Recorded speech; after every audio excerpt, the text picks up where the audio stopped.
حضرت جنید بغدادی دجلہ کے کنارے جا نکلے اور آپ کے شاگرد بھی تھے آپ کے ساتھ، تو وہاں بہلول ملے۔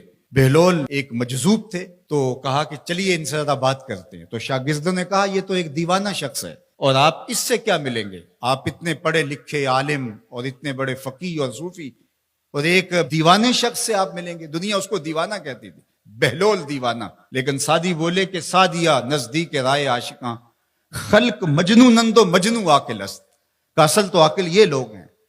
تو خیر حضرت جنید بغدادی گئے اور بہلول کو سلام کیا، کہا کہ آپ کون ہیں؟ تو کہا میں جنید بغدادی ہوں۔ تو کہا کیا کرتے ہوں؟ کہا کہ میں پڑھنے پڑھانے کی ذمہ داریوں میں لگا ہوں۔ تو آپ نے فرمایا کہ کھانے کے آداب جانتے ہو؟ تو کہا کہ ہاں، ہاتھ دھوئے جائیں، بسم اللہ شریف پڑھی جائے، چھوٹا لقمہ لیا جائے اور چبا چبا کے کھایا جائے، اور اس کے بعد الحمدللہ کہا جائے۔ تو بہلول کہنے لگا کہ میں تو آپ کو بہت بڑا عالم سمجھتا تھا، آپ تو کھانے کے ادب کو بھی نہیں جانتے۔ اور اپنا کپڑا اٹھایا، جھاڑا اور ایک جانب چل دیے۔ شاگردوں نے کہا ہم نے آپ کو کہا تھا کہ اس شخص کے پیچھے جانے کا کیا فائدہ، یہ تو دیوانہ شخص ہے۔ تو کہا نہیں میں اس کے پیچھے چلتا ہوں۔ پھر آپ اس کے پیچھے بھاگے۔ تو پھر بہلول نے پلٹ کے دیکھا، کہا کہ کون ہو؟ کہا کہ میں جنید ہوں، آپ کو ملنے آیا ہوں۔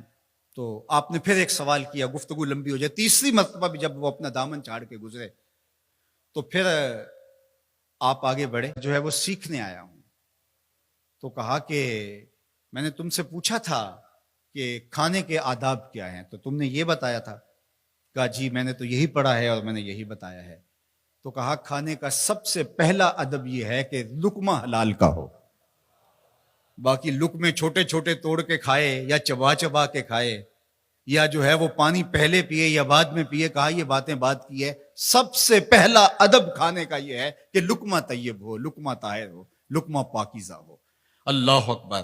تو ہمارے رب نے ہمیں پاکیزہ رزق کھانے کی تلقین فرمائی ہے۔ تو اللہ کے محبوب علیہ السلام نے اس شخص کا ذکر کیا جو لمبا سفر کر کے آیا اور وہ کعبۃ اللہ کے سامنے کھڑا، وہ اللہ تعالیٰ جل شانہ کو پکارتا ہے اور کیا کہتا ہے، یا رب یا رب۔ اشعث اغبر، اس کے بال بکھرے ہوئے ہیں اور اس کا لباس پھٹا ہوا ہے، پتہ گندہ سی حالت ہے، اور اللہ کے گھر کے سامنے کھڑا ہے، لمبے لمبے ہاتھ کر کے دعا مانگ رہا ہے، یا رب اے میرے اللہ اے میرے اللہ۔ لیکن فرمایا وَمَطْعَمُهُ حَرَامٌ وَمَشْرَبُهُ حَرَامٌ وَمَلْبَسُهُ حَرَامٌ وَغُذِّيَ بِالْحَرَامِ فَأَنَّىٰ يُسْتَجَابُ لِذَٰلِكَ۔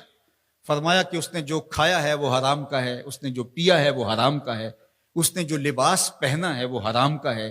فرمایا اس کو جو غذا دی گئی ہے وہ غذا حرام کے مال سے اسے حاصل ہوئی تھی۔ فرمایا فَأَنَّىٰ يُسْتَجَابُ لِذَٰلِكَ۔ فرمایا مجھے بتاؤ کہ اس کی دعائیں کیسے قبول ہوں گی۔ وہ کعبۃ اللہ کے پردے کو تھام کے کھڑا ہے، ملتزم سے لپٹ کے رو رہا ہے، وہ حتیم میں کھڑا ہے، وہ کعبہ کے اندر بھی چلا گیا، کعبہ کی چھت پہ سقف بیت اللہ پہ بھی کھڑا ہے، مطاف میں کھڑا ہے، وہ حجر اسود کے ساتھ لپٹ کے دعائیں مانگ رہا ہے، مقام ابراہیم کے پاس کھڑا ہو کے دعائیں مانگ رہا ہے۔ یمد یدہ، اس کے ہاتھ لمبے لمبے ہیں، یا رب کے کلمات اس کی زبان پہ ہیں، اور اشعث اغبر، غبار آلودہ بکھرے ہوئے اس کے بال ہیں، اور حالت پراگندہ ہے کہ کسی کو گزرتے ہوئے بھی ترس آ جائے، اور اللہ کے گھر میں کھڑا ہے تو وہ کیوں نہیں معاف کرے گا۔